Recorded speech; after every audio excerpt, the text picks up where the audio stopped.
सुखाचे आधार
सांगू आता संतांचे उपकार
Vitthala,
Vitthala, Vitthala.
काय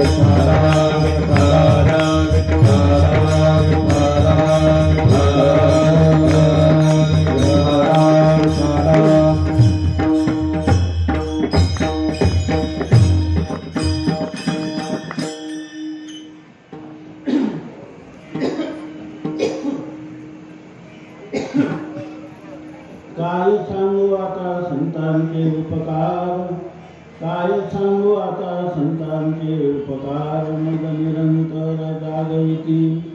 काय द्यावे त्याशी व्हावी उतराई, ठेविता पायी जीव थोडा. सहज बोलणे हित उपदेश, करुणी सायास शिकविती. काय द्यावे त्याशी व्हावी उतराई, ठेविता पायी जीव थोडा. तुका म्हणे वत्स धेनुवेचे चित्ती, पैसे मध्ये ती सांभाळीत. काय द्यावे त्याशी व्हावे उतराई, ठेविता पायी जीव थोडा.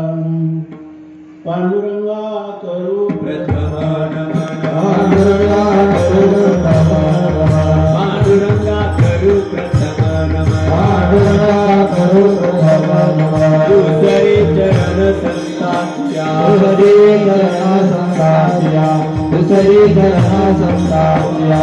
पांडुरंगा करू प्रथम नमन, चरण संताच्या, तुझे चरण संताच्या. पांडुरंगा करू प्रथम नमन, तुझे चरण संताच्या, तुझे चरण संताच्या.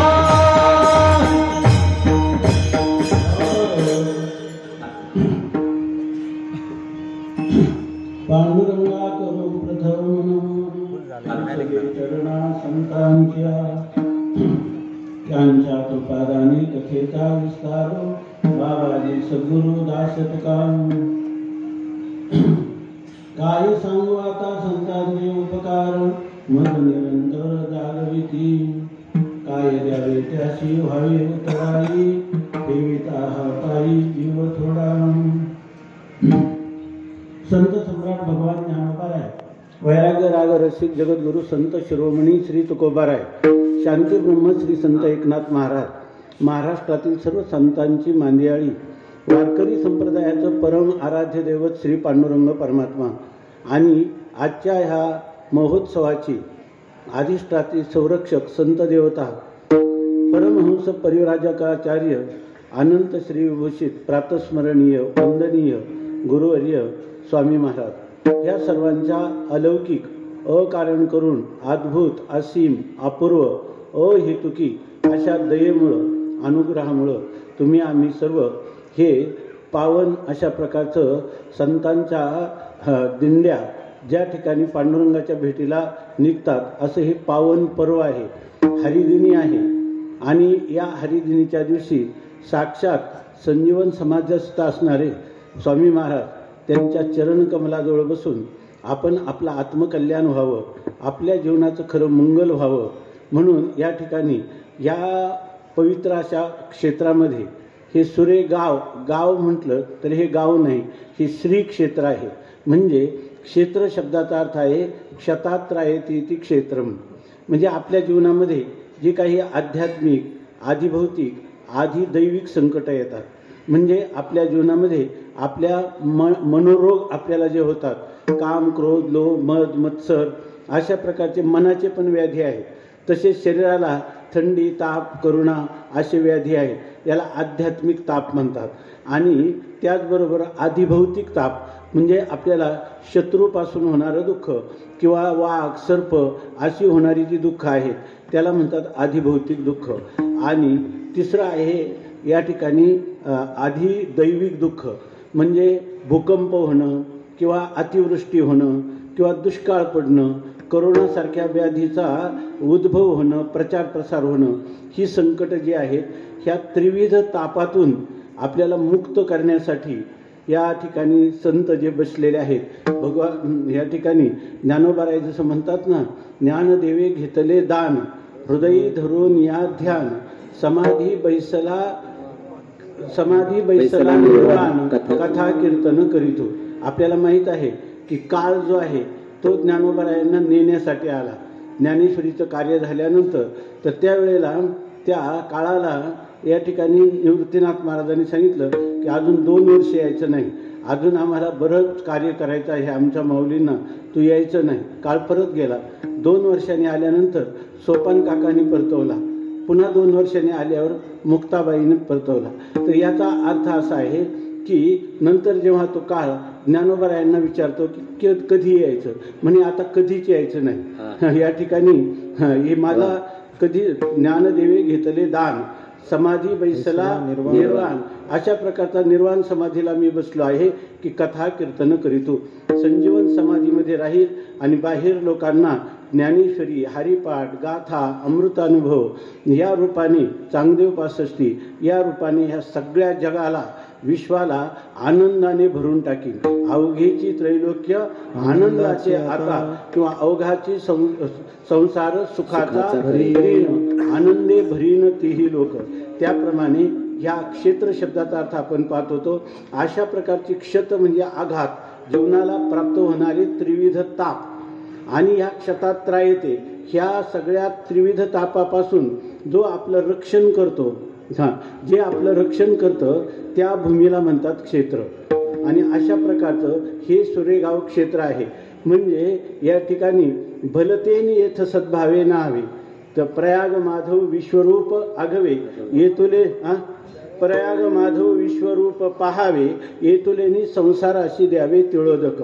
जसं आपण त्रिवेणी संगमामध्ये कुंभामध्ये स्नान केलं तसं ह्या क्षेत्राच्या परिसरामध्ये जो कोणी येईल, या संजीवन समाधीचं जे काही क्षेत्र आहे, या क्षेत्रामध्ये जसा एखादा लोहचुंबक असतो, त्याच्या क्षेत्रामध्ये लोखंडाचे कण आले की तो आकर्षण करून घेतो. त्याप्रमाणे ह्या पंचक्रोशी हे केवळ समाधी स्थळ नाही, या भोवतालच्या पंचक्रोशीच्या वायुमंडलामध्ये त्या मातीला, त्या जलाला किंवा त्या ठिकाणी मनाने त्या समाधीला स्पर्श करील तर त्याचं या ठिकाणी खटनट यावे, शुद्ध होऊन जावे.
या ठिकाणी 115 वर्षापूर्वी या भूमीवर या प्रातस्मरणीय वंदनीय स्वामीजींचा एक ईश्वर अवतार या ठिकाणी झाला. अधिकारी कुटीतले जे महापुरुष आहेत, की ज्या काळामध्ये इंग्रजांचं साम्राज्य होतं आणि शिवाय या गावाला आत्तापर्यंत अशी स्थिती होती. आता थोडी परिस्थिती बदललेली आहे. नाहीतर सुरेगावच्या भूमीत यायचं म्हणजे 4 दिशाकडून किंवा 8 दिशाकडून आलं तर त्याला पदयात्रा ही कधी केलीच पाहिजे, अशा प्रकारची स्थिती होती. आणि त्या काळात स्वामी महाराजांनी या ठिकाणी अशा प्रकारचा अवतार घेतला की त्यांची लीला जी आहे ती 1910 ते 2002 पर्यंत त्यांच्या जीवनाची ही एक लीला झाली. आणि त्या लीलेमध्ये त्यांनी जननी जन्मभूमीश्च स्वर्गादपि गरीयसी, स्वामीजींचा जगाला दिलेला सर्वात मोठा संदेश जर कोणता असेल तुमच्या आमच्या सामान्य माणसाला, खरं तर स्वामी महाराज जे होते ते तत्वज्ञ संत होते. वाचे बरवे कवित्व, स्वामी महाराजांचं काही बोलले ना तर गायन ऐकून जेवढं माणसाचं मन रागरागिण्याने रमणार नाही तसं ते वचन हृदयाला आल्हाद देत होते. म्हणून त्याला म्हणतात की वाचे बरवे कवित्व आणि कवित्वी रसिकत्व. आता हे जसे वा म्हटले ना तसं स्वामी महाराजांनी पाठ सांगताना एखादं वाक्य जरी ऐकलं ना ते म्हणायचं वा, याला म्हणतात रसिक. जसे श्रीनिवास महाराज रसिक आहेत तसे ते स्वामी महाराज आयुष्यभर रसिक राहिले. विठ्ठल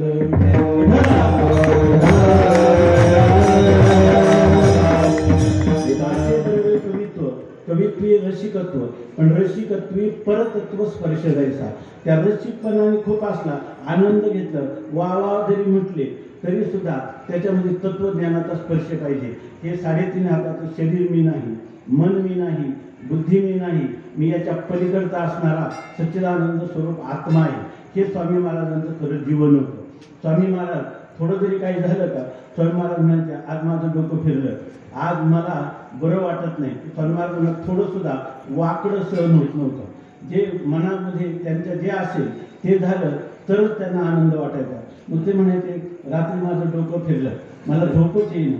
मी विचार केला, पुष्कळ नामस्मरण करण्याचा प्रयत्न केला, काही चिंतन करण्याचा प्रयत्न केला, पण झोप काही येईना. मग अशा वेळेला काय म्हणून मी म्हटलं अरे हे तर सगळं स्वप्नच आहे. स्वप्नाचा काय विचार करतो मनुष्य जागृत झाल्यानंतर त्याप्रमाणे कोणती गोष्ट मी डोक्यात घेतली आणि का झोपेचा माझा त्या ठिकाणी झोपेपासून मी दूर झालो, याच्यापेक्षा हे सगळं स्वप्न आहे, हे खोटं आहे असं मी विचार केला. आणि ते माझं गिऱ्हाईक निघून गेलं आणि मला पुटकन झोप लागली. म्हणायचे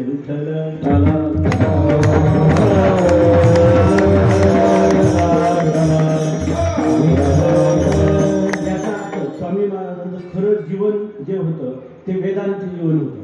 या वेदांतामध्ये सगळ्या जगाला सुखी होण्यासाठी एकच उपाय सांगितलेला आहे. देह मी हे नव्हे सरे आणि उरला उरे विठ्ठल. हे 3.5 हाताचं रस रक्त मांस मेघ अस्थि मज्जा शुक्र यांनी बनलेलं जे शरीर आहे हे शरीर देह हे काळाचे आणि धन कुबेराचे. तेथे मनुष्याचे काय आहे? आहे नित्य शुद्ध ठाईचा, आहे नित्य शुद्ध ठाईचा, आहे नित्य शुद्ध ठाईचा, आहे नित्य शुद्ध ठाईचा.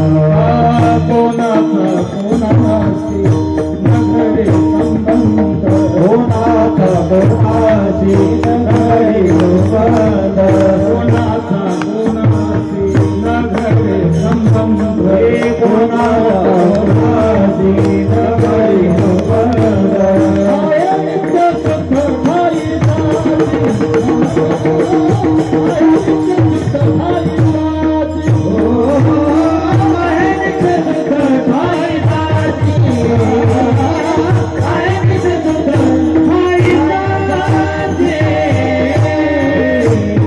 ठाईचा. स्वामी महाराज कोणी जर एखादा दुःखी मनुष्य आला तर त्याला म्हणायचे दुःख करू नको, अरे तुला थोड्या 2 गोष्टी सांगतो ऐकून घे. आणि त्यालाच विचारायचे हा माईक तुला कळतो की नाही, हा माईक आहे तुला कळतं की नाही. तुम्ही कळतं म्हणजे तू माईक आहेस का माईकाहून भिन्न आहे. तो म्हणतो ज्या अर्थी मला हे उपरणं कळतं त्या अर्थी मी म्हणजे उपरणं नाही. माईक कळतो त्या अर्थी मी नाही. स्वामी महाराज मी दुःखाने फार गांजलेलो आहे, तुम्ही दुःखाने पिडलेला आहे, तुला कळतं की नाही. तो म्हणतो कळतं. म्हणजे आता तुझ्या दुःखावरून काय आहे वेगळं आहे, मग तू ज्याच्याशी संबंध नाही. जसं दुसऱ्याच्या पत्नीला कोणी दागिने करत नाही त्याप्रमाणे हे सुख दुःख ज्या मनाला होतं ते मन तुला कळतं, याचा अर्थ तू मन नाही. त्या मनाचे जे सुख दुःख धर्म आहे ते सुद्धा तू नाही. पण मला मोठा रोग झालेला आहे. रोग कुठं झालेला आहे शरीराला, तुला कळतो की नाही. त्याला म्हणतात दृश्य आणि ज्याला कळतं त्याला म्हणतात द्रष्टा. तर त्याचा सिद्धांत वेदांतामध्ये हे दृश्य उपर्ण कधी मी होऊ शकत नाही आणि मी कधी उपर्ण होऊ शकत नाही अशी खरी स्थिती आहे. ही वेदांनी सांगितली, संतांनी सांगितली, अनुभवलेली आहे. तू माझ्यावर विश्वास ठेव. जे जे तुला कळतं, जे जे तुला कळतं, जे जे दृश्य आहे त्याच्याहून तू भिन्न आहे. अर्थात हे सगळं दृश्य उत्पन्न होणार आणि नष्ट होणार आहे आणि याची उत्पत्तीच्या अगोदर तू आहे म्हणून तुला याची उत्पत्ती कळते. आणि तू याच्या नंतरही हे दृश्य नष्ट झालं तरी ते नष्ट झालं हे तुला कळतं. याचा अर्थ तू नंतरही राहतो. म्हणजे कोणत्याही पदार्थ उत्पन्न होण्याच्या पूर्वी हा जो देह आहे, देहाच्या उत्पत्तीपूर्वी सुद्धा तू होता. देह उत्पन्न झाल्यावरही तू आहेस आणि देह गेला तरी सुद्धा तू आहेस. जर तू नसता या ठिकाणी तिन्ही काळात तर मी जो लहानपणी आजोबांच्या मांडीवर खेळलो तो मी आता नातवांना मांडीवर खेळत आहे. आता लहानपणचं शरीर कसं होतं तारुण्यात कसं होतं, वार्धक्यात कसं झालं, परंतु तरी सुद्धा त्या शरीरात बदल झाले की नाही, तरी तू काय म्हणतो, जो मी बालपणी होतो तोच मी आता आहे. जो लहानपणी नातवांना आपलं आजोबाच्या मांडीवर खेळणारा मी, तोच आता मी नातवांना खेळत आहे. याचा अर्थ दोन्हीकडे हे जे आहे, या ठिकाणी व्यक्ती जी आहे ती एकच आहे, म्हणजे आत्मा जो आहे तो एकच आहे. आणि हा सिद्धांत तू लक्षात ठेव. अरे तू माझ्यावर विश्वास ठेव, तुला स्वप्नात देखील दुःख येणार नाही.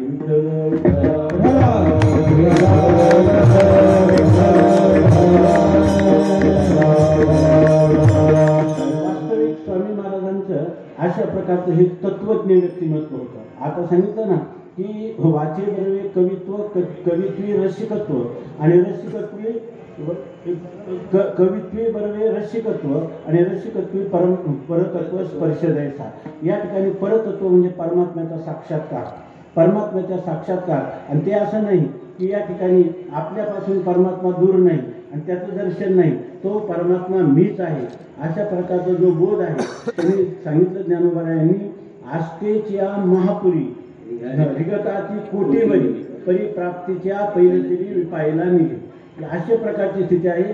तुमच्या आमच्यासारखे कोट्यवधी लोक या ठिकाणी आस्था निर्माण होते की आपण परमात्म्याला शरणागती व्हावं, आणि त्या ठिकाणी परमार्थ करायला प्रवृत्त होतात. पण मी परमात्मा प्राप्त केला, हागे माझा अनुभव भक्ती हागे माझा अनुभव भक्ती भाव भाग्याचा, किंवा ऐसा ज्याचा अनुभव विश्वदेव सत्यत्वे, असा सांगणारा विरळा कोट्यामध्ये एखादा पुरुष असतो, आणि ते महापुरुष म्हणजे स्वामी महाराज होते.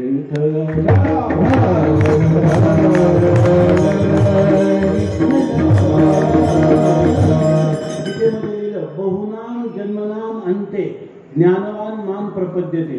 अनेक जन्माच्या शेवटी मनुष्याला हे ब्रह्मज्ञान किंवा आत्मज्ञान होतं, आणि तो पुरुष जो आहे परमात्मा स्वरूपाशी एकरूप होतो. आता त्याला हा शेवटचा जन्म असतो, त्याला आईच्या उदरात कधी यावं लागणार नाही. असे पुरुष विरळा ऐसा कोणी त्याशी नाही. आता आजही जे लोक आहे ना, आम्ही साधे स्वामीजींची वाक्य लिहिलेली आपण पाहिलं असेल, स्वामीजींचे बोल म्हणून. स्वामीजी पाठात बोललेली फक्त वचने लिहिली. तर दिल्लीचे एक आयुक्त आहे, तर ते आयुक्त आम्हाला भेटायला आले, आणि त्यांनी सांगितलं की माझ्या जीवनात मला ह्या एवढ्या छोटंसं एक पुस्तक आहे, त्या वाक्याने माझ्या जीवनात मला दिशा दिली. म्हणजे अशा प्रकारचं तात्विक विचाराचे स्वामी, की ज्यांच्यापुढे किती बुद्धिमान मनुष्य असला, आजही कितीतरी लोक, आम्ही स्वामी महाराजांच्या अमृतानुभवामध्ये पाठ चालवत असताना काही ओळी लिहिलेल्या आहेत, काही वाक्य लिहिलेली, त्या वाक्याने आजही ग्रंथ लागायला सोपा जातो. अशा प्रकारचं स्वामी महाराजांचं तत्वज्ञानी जीवन, तत्वज्ञानाने संपन्न असणारं जीवन, त्या जीवनात स्वामी महाराजांना विशेष कौतुक वाटलं नाही. स्वामी महाराजांच्या जीवनामध्ये असं होतं की आपण पाहत आहे की जी वास्तू आहे याला अगोदरच स्वामी महाराजांचे पाय लागलेले आहे, आणि त्याचं इथं एक मंदिर किंवा भव्य विशाल असं काही कार्य होणार आहे, याचं जणू काही मुहूर्तमेढ त्यांनी आपल्या उघड्या डोळ्यांनी अगोदरच पाहिली होती. दिव्य दृष्टीने, क्रांत दृष्टीनं जणू काही अगोदरच पाहिली होती. स्वामी महाराजांना तात्या म्हणले, तुम्ही काय सारखं जाता मंदिर वगैरे याचं, आपलं जसा स्वामी महाराजांनी देह आळंदीत ठेवला तसं आळंदीतच काय व्हावं. सुरेगावला काय आहे, ते एकदम खेडगाव आहे. तर स्वामी महाराजांनी त्यांनी सांगितलं खेडगाव आहे, परंतु ते खेड आहे म्हणूनच आपल्याला तिकडे जायचं. आळंदीला ज्ञानोबराय जे आहेत, समाधी संजीवन हरिपाठ अशा प्रकारची, परंतु आपल्याला जर आपण तिथे गेलो तर लहान लहान मुलं, बाया बापड्या, वृद्ध माणसं हे सगळे येतील. याचा अर्थ जी माझी जन्मभूमी आहे ती स्वर्गापेक्षा श्रेष्ठ आहे, हे सांगण्यासाठी स्वामी महाराज देहपातानंतर देखील या गावामध्ये आले, आणि चंद्र सूर्य असेपर्यंत या परिसरात असणाऱ्या सगळ्यांच्या उद्धाराचा जणू काही मागता स्वामी महाराजांनी घेतलेला आहे. आपण फक्त त्यांना शरणागत व्हावं. आईच्या खांद्यावर बसलेला मुलगा आई 7व्या मजल्यावरून म्हणते की तुला आता मी टाकून देते, तो म्हणतो खुशाल टाक, त्याला माहीत आहे माझी आई मला कशी टाकेल. तसे आपण स्वामी महाराजाला शरण गेलो म्हणजे आपल्या जीवनात दुःखाचे ठणके बसणार नाहीत असं नाही. सुख येतील, दुःख येतील या ठिकाणी, परंतु ते सुख दुःखाचा भोग भोगत असताना सुखदुःखाच्या पलीकडे असणारे माझे स्वामी महाराज मला त्यांच्या खऱ्या स्वरूपात निश्चित मिळवून घेणार आहेत. अशा प्रकारचा आपण दृढ विश्वास ठेवून त्यांच्या खांद्यावर त्यांचे बसावं, त्यांच्या अंकावर खेळावं आणि त्यांच्याजवळ लढिवाळपणा करीत आपल्या जीवनाचा शेवट करावा. विठ्ठल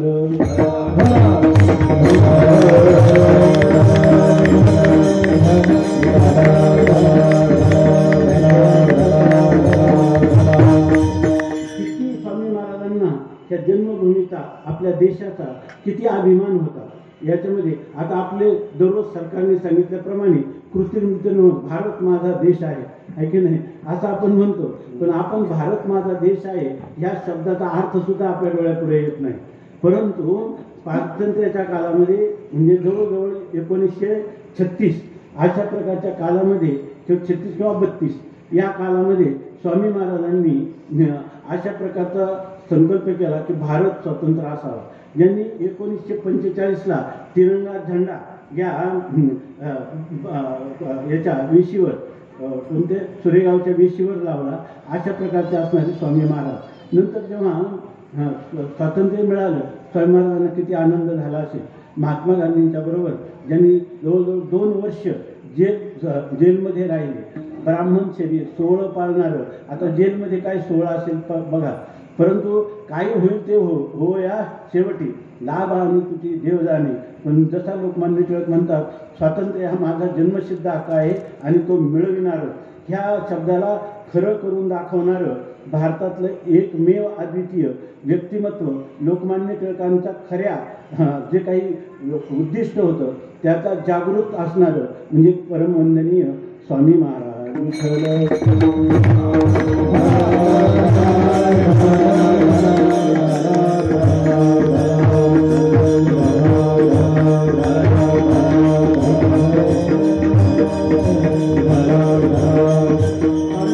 मोठ्या विनोदाने सांगायचे, जेव्हा तो झेंडा लावला त्यांनी तेव्हा कलेक्टरला कळलं.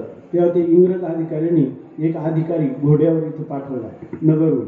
आणि तो आल्यानंतर त्या लोकांनी इथं चौकशी केली की ह्या सुरेगावमध्ये कोण मनुष्य आहे की ज्यांनी हा वेशीला झेंडा फडकवला.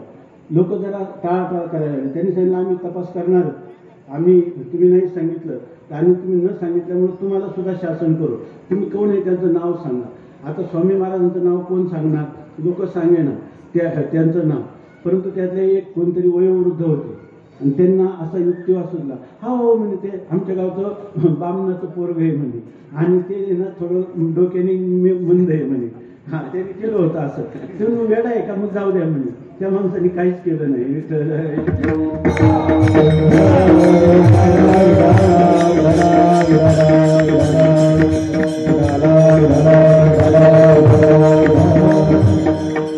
त्यानंतर 1947 15 ऑगस्ट 1947ला स्वातंत्र्य मिळालं आणि नंतर त्या ठिकाणी भारत आणि पाकिस्तान असे त्या भारत मातेचे 2 तुकडे झाले, फाळणी झाली.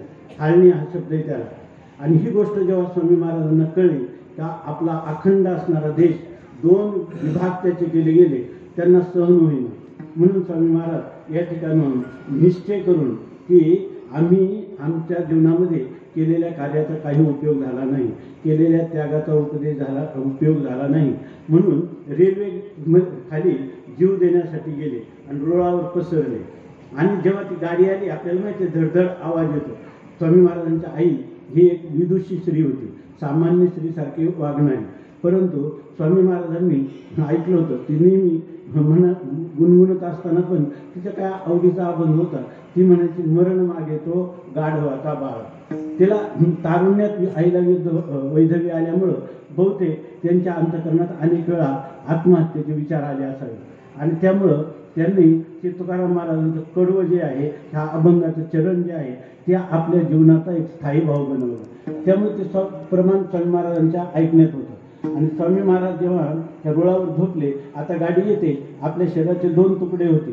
परंतु स्वामी महाराज मरण मागे तो गाढवाचा बाळ उठले, पळत पळत जाऊन त्याच गाडीत बसले आणि केडगावला गेले.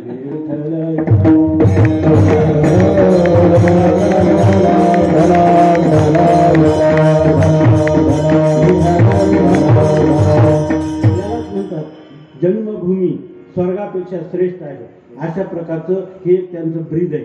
दुसरी गोष्ट, जननी जन्मभूमिश्च, जननी म्हणजे आपल्याला जन्मदात्री जी आई आहे ती स्वर्गापेक्षा श्रेष्ठ आहे असं एक वचन या ठिकाणी मनू महाराजांचं आहे. त्याप्रमाणे स्वामी महाराजांचं जर आपण पाहिलं, ज्या आईनं जन्म दिला, ज्या आईनं आपल्याला जन्म दिला तिची शेवटच्या श्वासापर्यंत सेवा स्वामी महाराजांनी केलेली आहे. वास्तविक त्यांचे एक बंधू गेले, दुसरे बंधू ग्रस्ती होते, स्वामी महाराज तर ब्रह्मचारी होते, परंतु त्यांनी जवळजवळ 4.5 वर्ष अर्धांग वायू झालेल्या आपल्या आईचं मूत्र विसर्जन, मल विसर्जन, कपडे, स्नान या सर्व क्रिया जे आहेत ते करत असताना 4 वर्षाची चातुर्मास, वाऱ्या, सर्व काशी सर्व बंद करून या ठिकाणी मातृदेवो भव, आपल्या आईची देवता आहे असं म्हणून तिची सेवा केली. विठ्ठल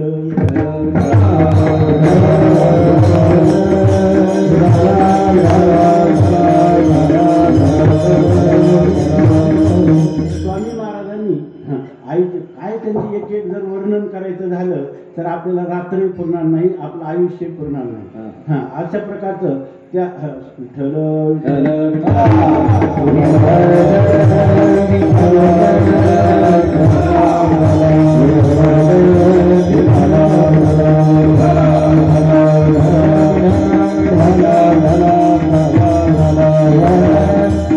स्वामी महाराजांचं ते माणसावर अव्याहत अखंड प्रेमाचा वर्षाव करायचे. परंतु प्रेम करणं विशेष आहे, पण प्रेम करत असताना त्या प्रेमाचं शेवट, त्याचं पर्यवसान हे मोहात होऊ नये. या ठिकाणी आपल्याला माय बापे केवळ काशी, आई आणि वडील हे परमात्म्याचे स्वरूप आहे.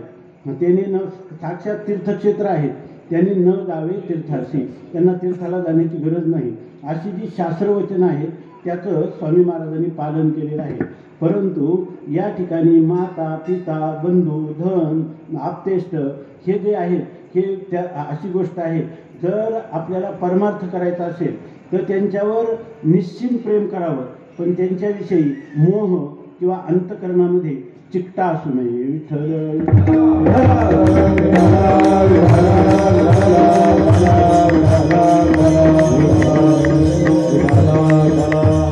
स्वामींनी सगळ्या भक्तगणावर, सर्व आप्तेष्टांवर, देशभक्तांवर, सर्वांवर प्रेम केलं, पण मोह कोणाविषयी झाला नाही. विठ्ठल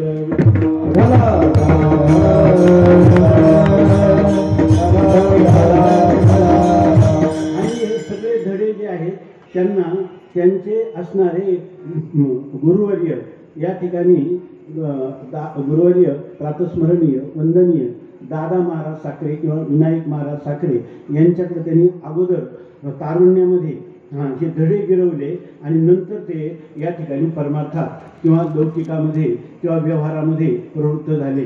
त्यामुळं त्यांचं बिनचूक आणि सरळ निर्वेद अशा प्रकारचं आध्यात्मिक संपन्न जीवन ते जगू शकले. विठ्ठल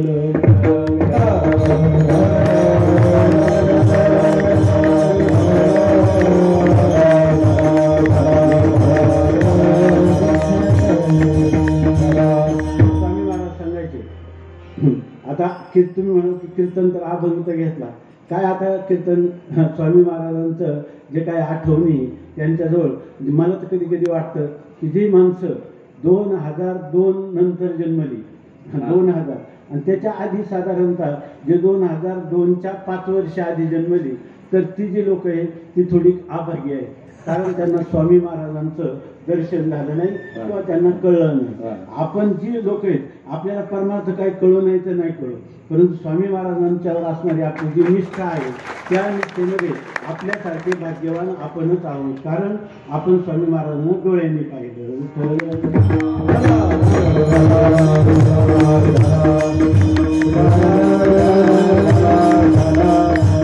आता मी जे बोलतो हे स्वामी महाराज एकदा नाही अनेकदा सांगायचे, आपण सर्वांनी ऐकलेले. म्हणून या ठिकाणी स्वामी महाराज सांगायचे 22व्या वर्षी स्वामी महाराज घर सोडून गेले, त्या आश्रमात आळंदीला गेले.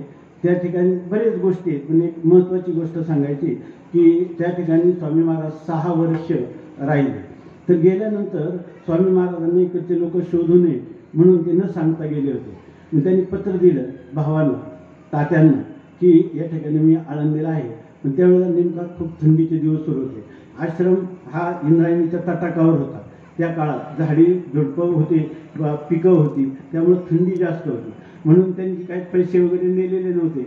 त्यांनी सांगितलं की तात्या मला एक शाल, गरम माशी उलनची शाल आणि काहीतरी 15 रुपये मला पाठवून द्या असं सांगितलं. तर ते पत्र आल्यावर त्यांनी आईला दाखवलं आणि त्या आईला सांगितलं की हे बघा पत्र आलेलं आहे तुमच्या चिरंजीवाचं, या ठिकाणी पैसे मागतो, करायचं काम करायचा पत्ता नाही, हां तिकडे गेला, मी हे पैसे देणार नाही. हां तर आईने सांगितलं दे, श्रीधरनी मागितलं तर दे. त्यांनी सांगितलं मी देणार नाही. तर हाच काही इतका तरुण मुलगा लात मारील, तिथं पाणी काढेल आणि काहीच संसारासाठी लक्ष देत नाही आणि त्याला आणखी आईचे पैसे पाठवायचे का. त्यांच्या आई शेवटी रेल्वेने पुण्याला गेल्या एका ब्राह्मणाच्या घरी. वास्तविक खानदान घराण्यातली, ब्राह्मण घराण्यातली एक नारी रत्न. पण त्यांनी 15 दिवस त्या ठिकाणी धुणं भांड्याचं काम केलं आणि एक शाल आणि 15 रुपये घेऊन त्या आळंदीला गेल्या. आणि आळंदीला आल्यानंतर आपल्याला माहिती आहे एक मुशीकडं रस्ता जातो, त्या रस्त्यावर त्या उतरल्या आणि आश्रमाकडे चालल्या. तेव्हा स्वामी महाराज आणि त्यांचे गुरुजी हे ऊन खात बाहेर बसलेले होते खुर्चीवर आणि स्वामी महाराज त्यांचे काही पाय वगैरे चेपत होते. आणि चपता चपता त्यांचं नजर गेली. ते म्हणजे दादा आई आली, आई आली. आता आईचं पाहिल्यावर कोणालाही आनंद होतो, त्यांना आनंद झाला. मग त्यांनी सांगितलं आली तर टाक इंद्रायणी विठ्ठल.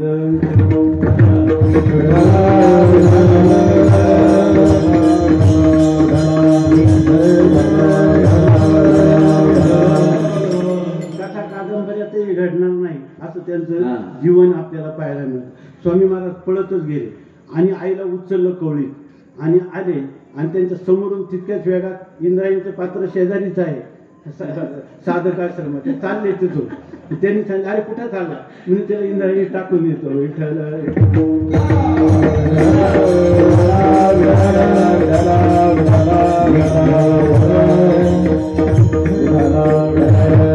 ते म्हणजे वेड्या मूर्खा, तुला एवढं कसं कळत नाही. ज्या आईने जन्म दिला आणि त्याला नदीत टाकायचं म्हणतो, इंद्रायणी टाकायचं म्हणतो, तुला काय कळतं का म्हणे. सोडते. सोडलं म्हणजे तुला एवढं कसं कळत नाही म्हणे. मला माहितच होतं तुम्ही असं म्हणाल.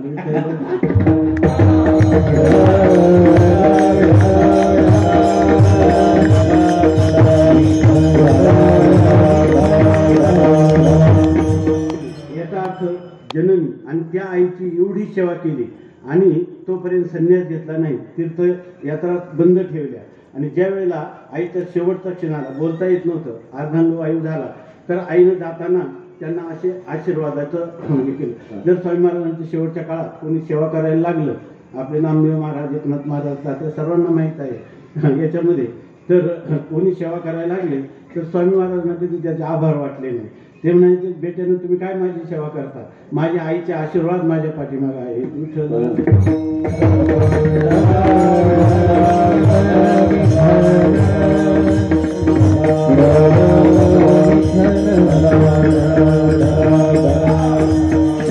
त्याची माय प्रसवरी गण्यताची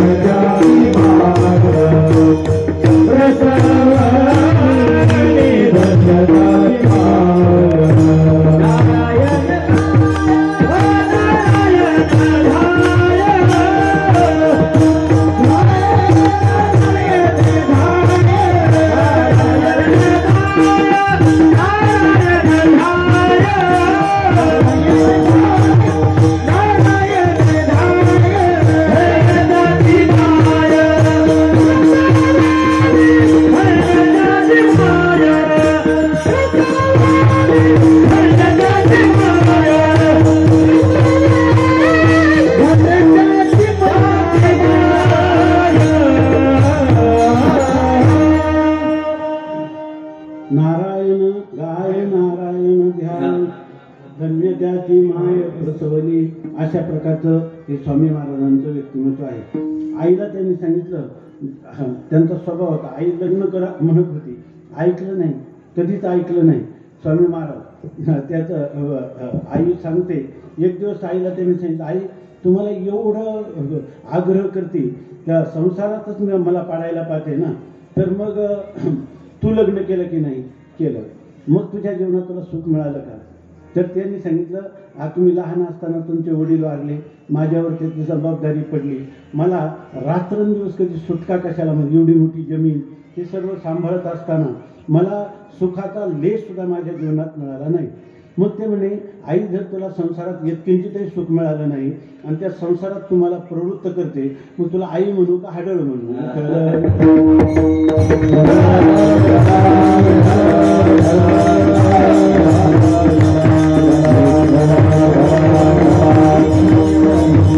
आणि त्या स्वभावापोटी स्वामी महाराज आईला मरताना ती जेव्हा आशीर्वादाचा हात करते तेव्हा तिला बोलता तरी येत नव्हतं. त्यांनी सांगितलं, खरं सांग आई, मी लग्न केलं नाही ते बरं झालं की वाईट झालं, एवढंच सांग. तर त्याचे त्या आईनं तेव्हा सुद्धा हात हलवून, चांगलं झालं, तुझं कल्याण होईल असं सांगितलं.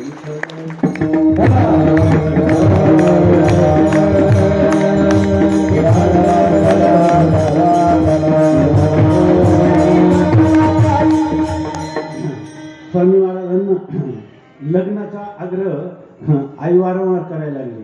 स्वामी महाराजांनी सांगितलं, मी लग्न करीन, पण माझ्या काही अटी ऐकल्या पाहिजे. तर त्यांनी सांगितलं की तुझ्या अटी माळवा सर्व, पण तू सांग मला काय आठ आहे, परंतु लग्न करावंच लागेल. स्वामी महाराजांनी सांगितलं, काही नाही, ती मुलगी 6 महिने तरी आपल्या घरात राहिली पाहिजे अगोदर, आणि तिनं कोपरापर्यंत बांगड्या असल्या पाहिजे, चोळी नऊवारी साडी आणि सगळी कामं तुझी पण ऐकली पाहिजे, माझं पण ऐकलं पाहिजे, शेती पण करता आली पाहिजे, सर्व व्यवस्थित असेल. आणि तेवढं समजा नाही व्यवस्थित झालं तर मग तिला नको आपल्याला म्हणे असं कुठं जगात पद्धत आहे का, मग मला लग्न पण नाही करायचं.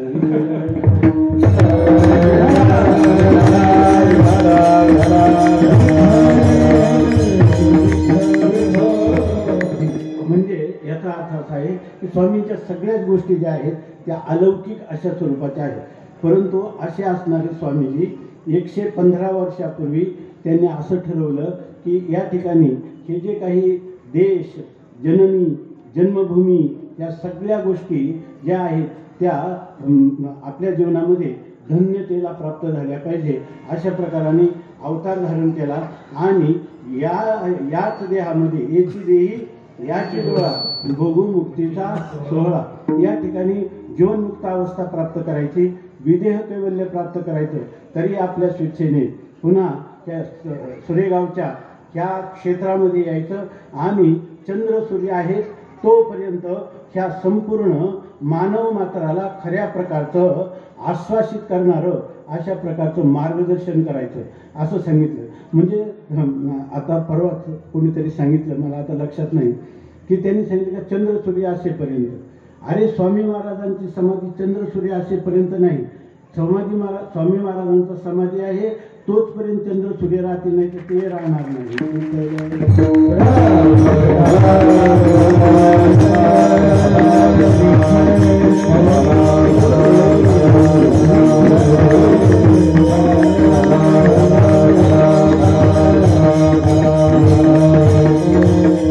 अशा प्रकारचं हे महान व्यक्तिमत्व या ठिकाणी आलं आणि त्यांनी जंगल में मंगल करून टाकलं.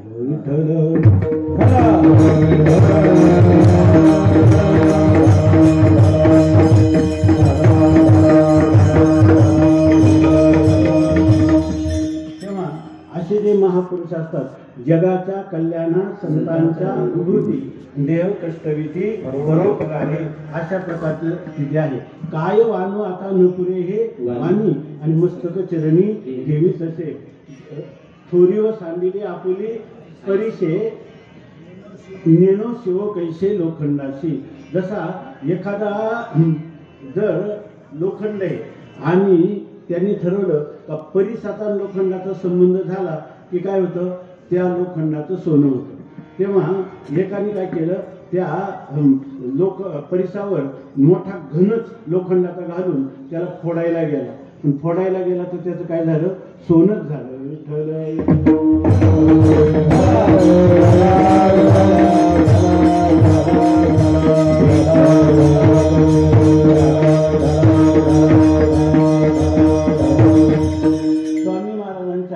जर विरुद्ध मनाविरुद्ध एखादी गोष्ट केली तर त्याच्याविषयी त्यांना द्वेष, क्रोध, स्पर्धा, कलह ही भावना उत्पन्न होत नव्हती. ते म्हणायचं बिचारा अज्ञानी आहे. तेव्हा त्या अज्ञानी पुरुषाचा अज्ञान जाऊन त्याचा उद्धार कसा होईल असा विचार करणारे, म्हणजे जो घन फोडायला आला त्याला सोनं करणारे स्वामी महाराज होते. विठ्ठल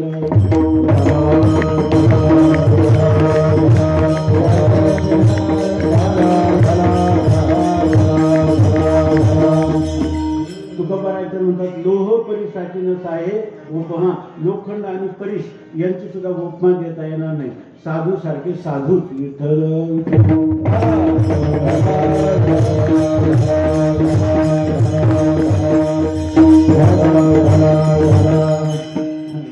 परमवंदनीय प्रातस्मरणीय स्वामी महाराजांचं हे पावन क्षेत्र आहे. आणि या ठिकाणी आम्ही जिवंत आहोत. आणि जिवंत आहोत तर ह्या परिसराचे सगळे लोक जिवंत आहेत. परंतु ते जिवंत आहेत पण त्यांचे श्वासोश्वास करतात म्हणून जिवंत आहे. आम्ही स्वामी महाराज म्हणायचे ह्या मनुष्याला, आमचे शास्त्री महाराज पण सांगायचे की ह्या मनुष्याला माणूस तुम्ही कसं काय म्हणतात, तो आहे. ते म्हणतात तो अहो नाही काही असू द्या पण ते आहेत ना. कारण का ते दिसतात म्हणून आहेत. विठ्ठल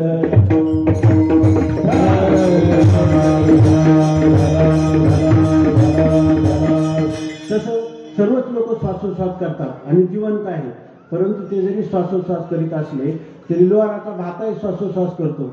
आहे की नाही. आपण साखळी ओढली का फुसफुस करतो, साखळी सुटली का बंद होतो. तसं लोहाराचा भाताचा श्वासोश्वास व्यर्थ आहे.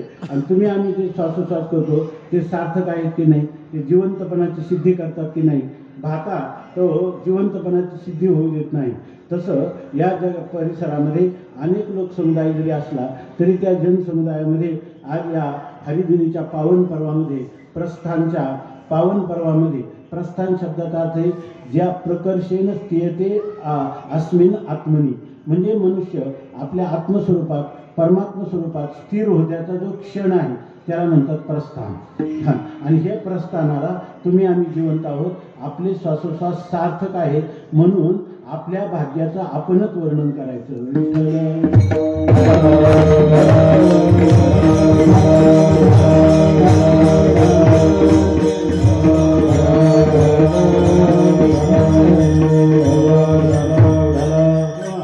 या ठिकाणी आपल्या जीवनामध्ये आपण अनेक दुःखाचा सामना आपल्याला करावा लागतो. आता सांगितलं त्रिविध प्रकारचे ताप किंवा दुःख आणि आपण अनेक प्रकारच्या योजनाही करतो.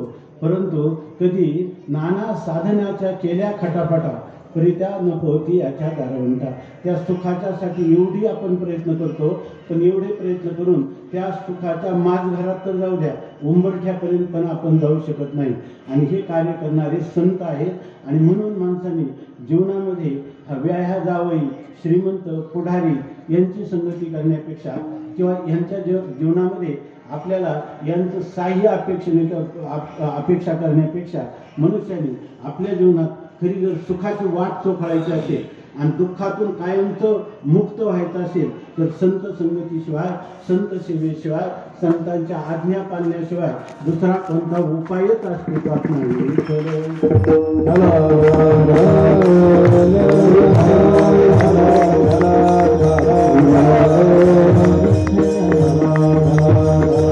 म्हणून या ठिकाणी जगद्गुरु तुकोबाराय असं सांगतात की माझ्या जीवनामध्ये संत आले आणि त्या संतांनी माझ्या जीवनातल्या जेवढ्या त्रुटी, जेवढे वैगुण्य, जेवढे दोष, त्या सगळ्या दोषातून, त्या त्रुटीतून, त्या वैगुण्यातून माझी कायमची मुक्तता केली. आणि आनंदाचे डोही आनंद तरंग, आनंद दाता उसळती प्रेमाचा, हा रस आनंदाचा. अशा प्रकारचा आनंदाच्या रसात आम्ही न्हावून काढलं या संतांनी. आणि एवढंच केलं नाही, आमचं दुःखातून तर कायमचं मुक्त केलं आणि परमानंद आम्हाला प्राप्त करून दिला. आणि तो असा नाही तर त्या ठिकाणी जसं समुद्राला भरतं येतं, पौर्णिमेचा चंद्र आला की भरतं येतं, त्याप्रमाणे आमच्या जीवनामध्ये आनंदाचे डोही आनंद तरंग, आनंदाचे अंग आनंदाची काय सांगो झाले काहीच या बाही, पुढे चाली तेही आवडीने वास्तविक आम्ही त्या देवाकडे म्हणत होतो, मी तव अनाथ अपराधी कर्महीन मतिमंद बुद्धी तुझने आठविले नाही कधी वाचे कृपानिधी माय बापा नाही ऐकिले गायले गीत धरिले लाज सांडिले गीत नावडे पुराण बैसले संत केली बहुत परनिंदा. अशा प्रकारचं माझं जीवन. परंतु या संतांच्या सावलीला मी आलो, त्या संतांची संगती मी केली, तर त्यांनी माझं जीवन पूर्णपणे नखशिखांत संपूर्ण जीवन बदलून टाकलं.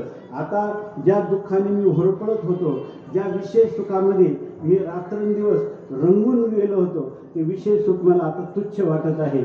आणि दुःख त्रिभुवनाची सगळी दुःख एका वेळेला माझ्याबरोबर आली तरी सुद्धा माझा एक रोम वाकडा होत नाही. अशी जीवन जगण्याची कला जी आहे ती मला संतांनी नाही आनंदाशी गोडा सांगती बसती लागती गोडा आलासिया गाला मुचिया साडा तुकाने भिडा भक्ती प्रिया नाही आनंदाशी गोडा सांगती बसती लागती गोडा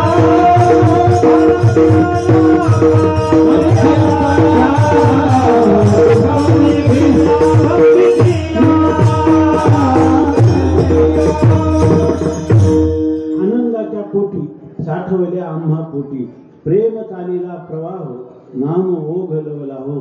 अशा जीवनामध्ये दुःख आमच्या स्वप्नात देखील येत नाही. अशी स्थिती या संतांनी आमची करून दिली.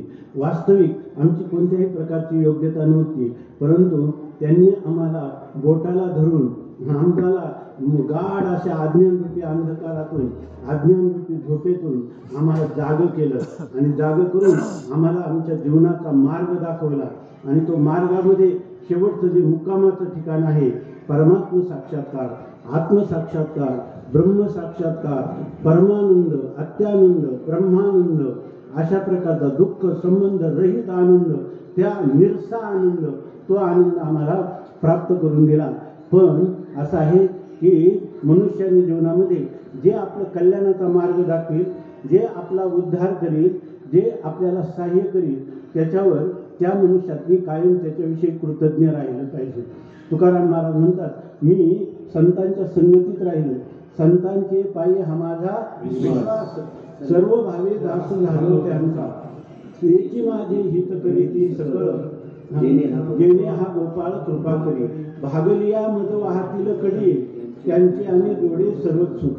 तुका म्हणे शेष शिलीन आवडी आणि वचनन मोडी बोली देते. अशा प्रकाराने या ठिकाणी तुकाराम महाराज सांगतात की त्या संतांवर मी विश्वास ठेवला, त्यांचं वचन मी उल्लंघन केलं नाही आणि त्याचं फळ म्हणून आधी आनंद रे, आधी परमानंद रे. परंतु आपल्या जीवनामध्ये ज्याने आपल्याला काय वाट धरवण्यात चालविले घरात, त्याच्या उपकार वागत सांगे त्याच्या पुण्यानाही पाठ. या ठिकाणी होती उपकार अगणित. ज्यांनी आपल्याला ह्या वाटेनं नेलं, त्याचे आपल्यावर किती उपकार होतात. म्हणून मनुष्याच्या जीवनामध्ये आपल्याला कोणी श्रीमंत म्हटलं नाही, आपल्याला कोणी चांगलं म्हटलं नाही तरी चालेल, पण मनुष्याला अनेक दोष जरी मनुष्यावर ठेवले तरी चालते, परंतु कमीत कमी त्या मनुष्याला कोणीही हा मनुष्य कृतज्ञ आहे असं म्हणू नये. कृतज्ञ याचा अर्थ आहे, सगळं लक्षात ठेवा, आपल्याला अर्थ माहीतच आहे, पण कृतम हंती ती कृतज्ञ. दुसऱ्याने आपले उपकार केले आणि आपण त्या उपकाराची फेड जर अपकाराने करायला लागलो तर त्या माणसाला म्हणतात कृतज्ञ. आणि एखाद्याने आपल्यावर उपकार केले आणि त्याच्या मोबदल्यात जर आपण त्याच्यावरही उपकार करण्याचा प्रयत्न केला तर त्याला म्हणतात कृतम जानाति इति कृतज्ञ. त्याला कृतज्ञ म्हणतात. माणसाला कृतज्ञ नाही म्हणलं कोणीतरी चालेल, पण कृतज्ञत्व कोणी म्हणू नये. आपल्या आचार्य अत्रे म्हणून जे मोठे साहित्यिक होऊन गेले अलीकडच्या काळामध्ये, त्यांचा पुण्यात पुतळा आहे. तेव्हा ते जिवंत असतानाच लोकांनी ठरवलं की त्यांचा पुतळा उभारायचा. तेव्हा त्यांना विचारलं की आचार्य, आम्ही तो पुतळा बसवणार आहोत, परंतु तुमच्या पुतळ्यावर तुमचं एखादं काय वाक्य लिहावं ते तुम्हीच आम्हाला सांगा. तेव्हा त्यांनी ते वाक्य सांगितलं, ते आजही लिहिलेलं आहे. ते वाक्य सांगितलं त्यांनी की आचार्य अत्रे काही विशेष होतात याच्यापेक्षा एवढंच आचार्य अत्रे कृतघ्न नव्हता. विठ्ठल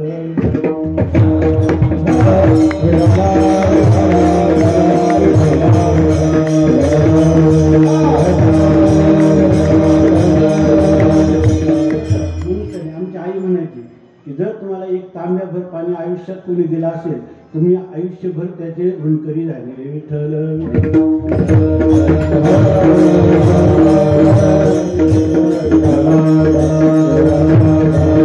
त्याप्रमाणे जगद्गुरु तुकोबाराय म्हणतात की मला ज्या ठिकाणी हात धरून या पावविले घरा, माझा हात धरून मला परमार्थाचा मार्ग त्या संतांनी दाखवला. तेव्हा त्यांचे जे माझ्यावर झालेले जे उपकार आहेत ते उपकार इतके आहेत की त्या ठिकाणी ते शब्दाने वर्णन करता येणार. काय सांगू आता संतांचे उपकार, काय सांगू आता संतांचे उपकार, काय सांगू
जगद्गुरु तुकोबाराय त्या संतांच्या विषयी किंवा संतांच्या प्रती आपली असणारी जी कृतज्ञता ती या अभंगाच्या ह्या पहिल्या चरणामध्ये व्यक्त करतात की काय सांगू आता संतांचे उपकार.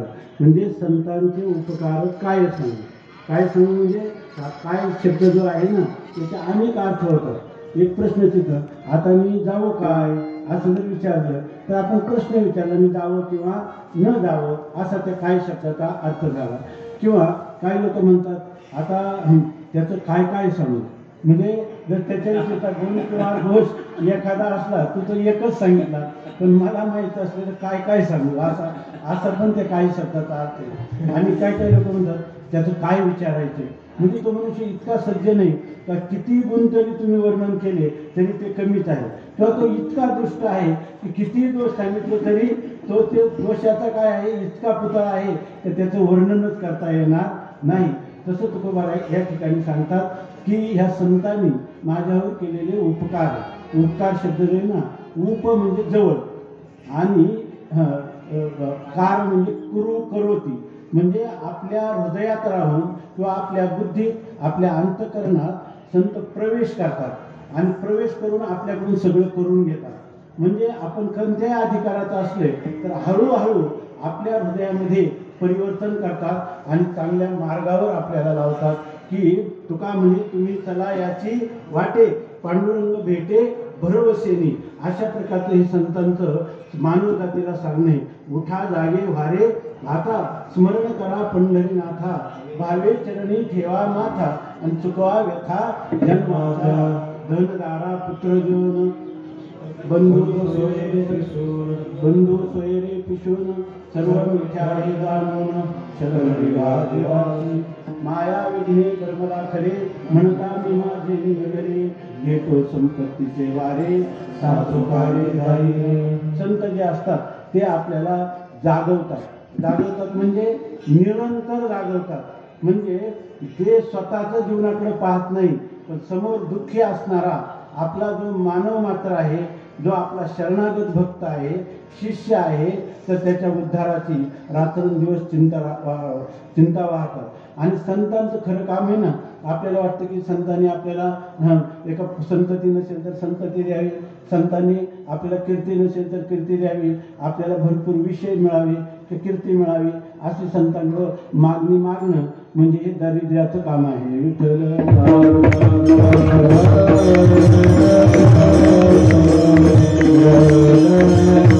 संतांच्या पायाजवळ जे काय आहे तर त्यांच्या पायाजवळ भक्ती मागावी, ज्ञान मागावं आणि वैराग्य मागावं. त्या ठिकाणी संत जर प्रसन्न होतील तर त्यांच्याकडं या ठिकाणी अशा सामान्य गोष्टी मागू नये. विठ्ठल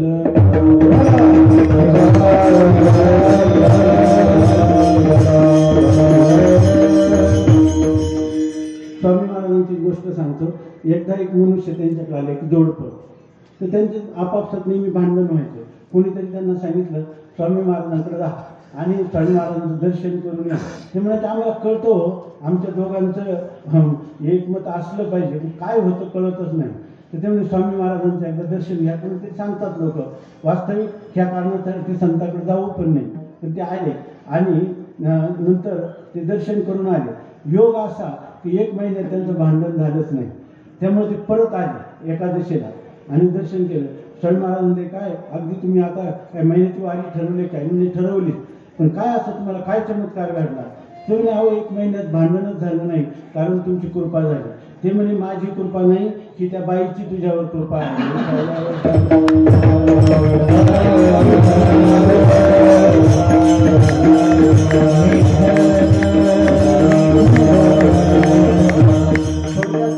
त्या साधू संतांकडे असं काही मागू नये. ते आपल्याला खरी जागे करत असतात. उत्तिष्ठत जागृत प्राप्य वरांनी बोधत. उठा जागे व्हा रे, आता तुम्ही उठा जागे व्हा आणि परमात्मा प्राप्ती होईपर्यंत पुन्हा माघारी घेऊ नका. केले उपकार सांगूनी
संतांचं हृदय माकडीसारखं नसतं, हे मांजरीसारखं असतं.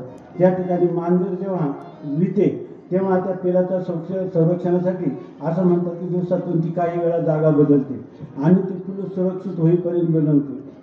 स्वतः त्याला आपल्या दाताचं आगरडे न लागता त्याला एका जागेवरून दुसऱ्या जागेवर नेते, इतकी तिची काळजी घेते मांजर आपल्या पिलाची. आणि माकडी काय करते, ते माकडाचं पिलू पोटाला धरते, ह्या झाडाच्या फांदीवरून त्या झाडावर उडी मारते. आता त्या माकडाला ते पकडून राहावं लागतं. मग जर त्या माकडाने पकडलं नाही तर ते खुर्च्या खाली पडतं आणि मरतं. तिच्या डोळ्यातून अश्रू येत नाही आणि दुसरी माकडं सुद्धा त्या प्रेताला स्पर्श करत नाही. तसं आपल्याला व्यवहारात आहे ना, जरी एखादा फार दयाळू असला ना तर माकडासारखा असतो. मी सांगतो तसं ऐक, तुझं कल्याण होईल. नाही तर जा तुझं कुठं जायचं ते.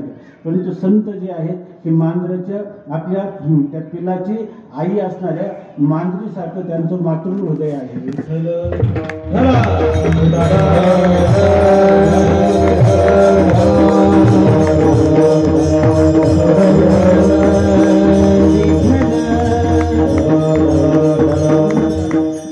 संत काय करतात तर मद निरंतर जागविती. या ठिकाणी हे जर अभंग पाहिला ना, आता आपलं थोडाच वेळ राहिलाय, आपण धावता त्याचा अर्थ पाहू. तर या ठिकाणी सांगतात की संत मनुष्याला पहिल्यांदा जागृत करतात की या ठिकाणी मद निरंतर जागविती. आणि या ठिकाणी जागृत करतात म्हणजे एकदाच जागृत करतात असं नाही, दोनदाच करतात असं नाही.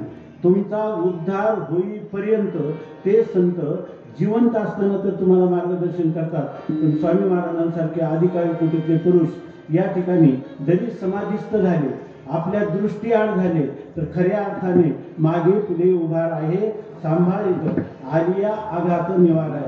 आम्हाला तर अगदी आली असं वाटतं, आम्ही म्हणायचं की स्वामी महाराज गेल्यानंतर आपल्याला आधार राहिला नाही. जसं आमचं वय उलटत चाललं तसं असं वाटतं की स्वामी महाराज असताना जेवढे आपल्याला आधारस्तंभ होते त्यापेक्षा आता अधिक कार्य करतात. विठ्ठल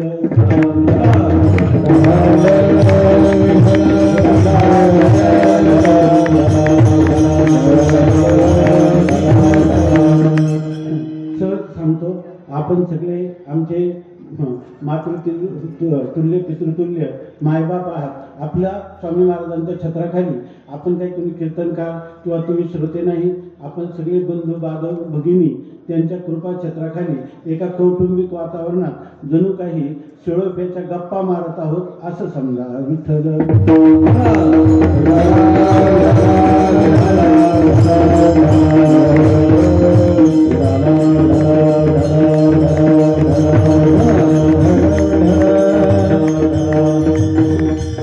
असं आहे की स्वामी महाराजांना साधारणतः 1987ला पहिला हार्ट अटॅक आला, हृदयाचा तीव्र झटका आला, माशासारखे तडफडत होते. आणि त्यावेळेला मग त्यांना बराच गोष्ट आहे की ती बोलत राहिलं तर रात्रभर आपलं होणार नाही. थोडक्यात सांगतो, पुण्याला त्यांना नेलं. एखादं गठुडं जसं बांधव त्या काळात आळंदीला गाड्या पण जास्त मिळत नव्हत्या, एकच गाडी होती जुनी. त्या गाडीमध्ये आपल्या लीलामावशी ताट्या आम्ही एखाद्या गठुड्यासारखं त्यांना मागं कोंबलं आणि नेलं. त्याच्यानंतर त्या डॉक्टरांनी सांगितलं की हे काही वाचणार नाही, तुम्ही पेपरला वगैरे देऊ नका, जास्त लोकांना भेटायला बोलू नका. स्वामी महाराजांना 2-3 दिवसात थोडा आराम वाटला. आम्ही पाळीपाळीने जागरण करत असायचं. तर एक दिवस रात्रीचं मी तिथं बसलेलं होतं. त्यांना काय वाटलं, त्यांना ऑक्सिजन चालू होतं. त्यांनी पाहिलं आणि त्यांनी ऑक्सिजन काढला. ते म्हणजे काय नारायण काय चिंता करतो काय असं म्हटले. मी म्हटलं काही चिंता नाही, म्हणून आता आम्ही खूप आनंदात आहे. कारण का तुम्ही का कारण म्हणलं आता तुम्ही बरे झाले आणि बरे होणार. म्हणून मग तू जर आनंद आहे का असा सुट्टी चेहरा काय घेऊन बसला, काय खरं आहे ते सांग. म्हणलं बोलू नका, बोलायला सांगितलं नव्हतं, तुम्ही ते ऑक्सिजन लावा. लगेच मी ऑक्सिजन ठेवला, त्यांनी लगेच फेकून गेला बाजूला.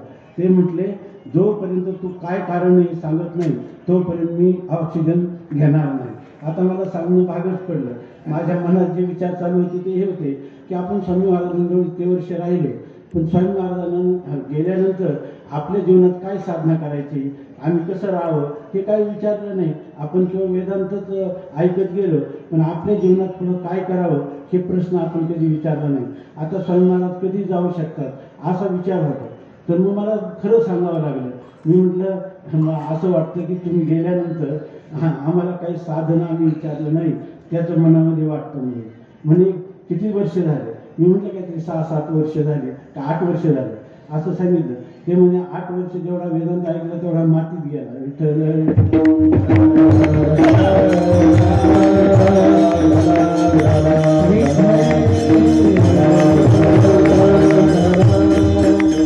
ते म्हटले तू मला मरका समजतोस का काय म्हणे. अरे मीच तुम्हाला सगळ्यांना पुढं घालून मग जाईल.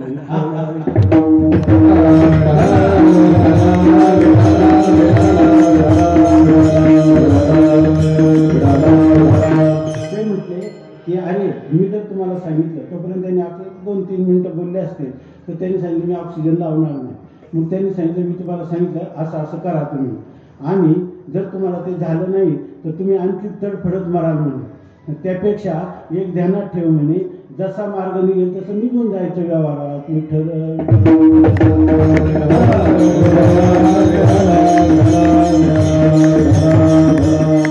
लावते मास्क म्हणे आता.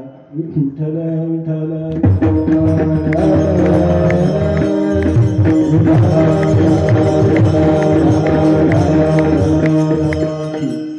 खरं सांगतो, आपल्या सगळ्यांसमोर आमचा अपराध कमी केला तर आमचं पाप कमी होईल. म्हणून असं स्वामी महाराज बोलायचे कधी कधी सकाळी की असं वाटायचे कुठून इथं आलो आपण, आणि यांचं एवढं बोलणं खाण्यापेक्षा या ठिकाणी आलो नसतं तर आपला हिशेब चुकला असं वाटायचं. आणि संध्याकाळी स्वामी महाराज इतके प्रेमाने बोलायचे की वाटायचं आयुष्यात त्यांना कधी सोडू नये. विठ्ठल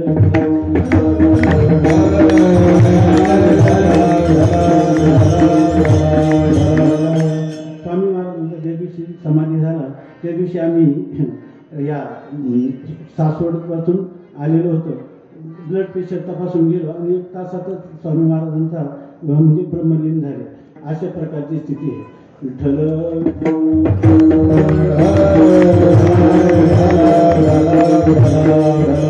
खरं सांगतो, त्यावेळेला त्या रात्रीचं साधारण 1 वाजेपर्यंत आम्ही जागलो आणि नंतर खोलीवर आलो. आणि खोलीवर आल्यानंतर मी जे झोपलो ना तर मला जाग दुसऱ्यांनी 4 वाजता उठवलं. म्हणजे याचं कारण मी माझं खरं सांगतो की मला वाटलं की स्वामी महाराज गेले ही समाधीस्थळी, तिथंच आम्ही वर बसलेलो होतो, पण माझ्या डोळ्यात एक ठिपूस पण आला नाही. त्याचं कारण खरं असं होतं की कारण असं वाटत होतं की आपली मोठी टांगती तलवार गेली, आपण थोडं मोकळे झालो. विठ्ठल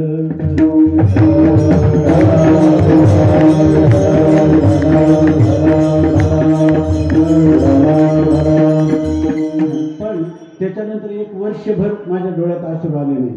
पण नेमका त्यांचा जो काही जन्मोत्सव, त्या उत्सवाला इथंच कीर्तन होतं आणि मग मी आलो. काय कारण प्रगट दिन, त्या प्रगट दिनाच्या दिवशी कीर्तन केलं. शिवरात्र होती, मला वाटतं शिवरात्र किंवा त्याचा दुसरा दिवस असा, आणि ते कीर्तन केलं. मी कीर्तनाला दर्शन घेऊनच आलो होतो आणि परत कीर्तन झाल्यानंतर दर्शन केलं आणि पुन्हा पुढं बीडला कीर्तन होतं म्हणून त्या गाडीत बसलो. मला पुन्हा असं वाटलं की आज परत स्वामी महाराजांचं दर्शन घ्यावं. आणि त्याच्यानंतर जवळजवळ 1 वर्षांनी तेव्हा माझ्या डोळ्यात अश्रू आले आणि ते अश्रू इथून सुरू झाले तर ते बीडपर्यंत एक क्षणभर सुद्धा थांबले नाही. विठ्ठल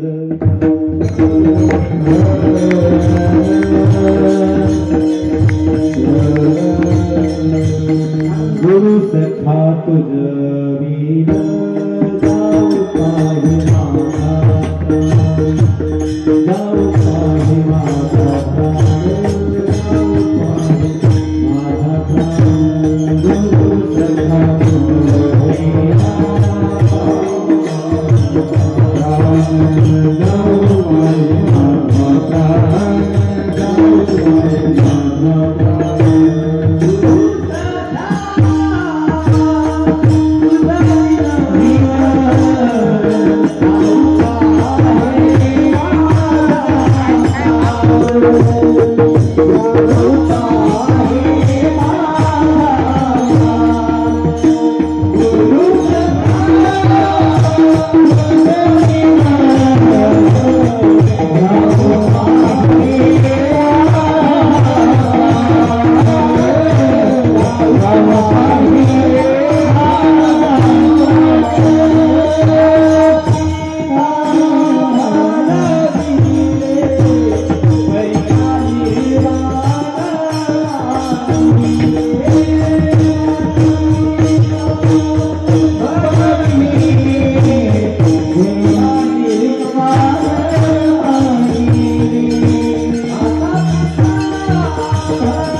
गुरु सखा तुझ विर जाऊ पाहि माझा प्राण, माता पिता मनविले तैका निर्वाण मानिले. तर या ठिकाणी ज्यांनी ह्या संतांशी आपली सगळी नातं एकवटलेली आहेत त्यांना याचा अनुभव येतो. या ठिकाणी जगद्गुरु तुकोबाराय या काय सांगू आता संतांचे उपकार. संत संत म्हणजे तर कोण? तेची संत तेची संत ज्यांचा हेते विठ्ठल नेमती काही कामातोना नामस्मरणा वाचून. जे नामधारक आहे, जे सत्याची काल धरणारे आहे, जे ईश्वरा इतकं जगात श्रेष्ठ ईश्वर प्राप्ती इतकं मानत नाही, अशा प्रकारचे जे आहेत ते संत आहेत. किंवा त्या सर्व विश्वामध्ये एकच चैतन्य कोंदाटून राहिलेले आहे. या चैतन्य असे सर्वगत, या उपाधी माझी गुप्त चैतन्य असे सर्वगत, ते तत्वज्ञ संत स्वीकारिती. अशा प्रकारचे जे संत आहेत ते संत आपलं खरं रक्षण करतात, ते आपल्यावर खरे उपकार करतात आणि त्या उपकाराचं वर्णन शब्दांनी करता येत नाही. जर संतांच्या उपकाराचं वर्णन करायचं झालं तर एका संतांनी असं सांगितलेलं आहे, त्या संतांचं जर प्रेम आहे ना, तर ते प्रेम अशी एक गोष्ट आहे की आपण जर म्हटलं की माझं तुझ्यावर अतिशय प्रेम आहे, असं जेव्हा म्हणतो, बोलण्यात ते शब्द येतात, तेव्हा ही ओठाची जी खिडकी आहे ती उघडते. प्रेम असं म्हटलं की खिडकी उघडली. आणि प्रेम असलं, बोललं नाही तर ती खिडकी काय आहे? बंद आहे. जोपर्यंत ती खिडकी बंद आहे तोपर्यंत खरं प्रेम आहे. आणि ते शब्दातून आलं का त्याला, त्या प्रेमाला वाऱ्याची झळक लागून ते प्रेम विझलं. समजा विठ्ठल